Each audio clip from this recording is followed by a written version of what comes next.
মা তারার সবচেয়ে প্রিয় শিষ্যা।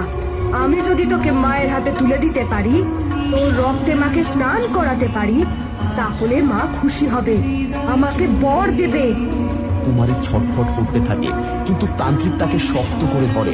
সে মাটিতে এক বলির আসন তৈরি করে, কুমারীর গলা জোর করে আটকে দেয় যুগ্রকাষ্ঠতে। প্রচন্ড ঝড় শুরু হয়, মা তারার মূর্তি থেকে আলো বেরিয়ে আসে এবং সামনে স্বয়ং মা তারা আবির্ভূত হন।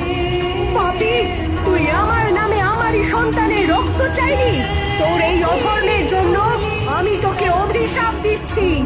না না মা, আমায় ক্ষমা করো, আমি ভুল করেছি। ক্ষমা অন্যায়ের ক্ষমা হয়, কিন্তু পাপের ক্ষমা নেই।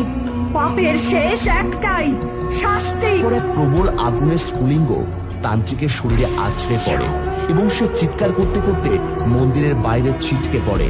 তার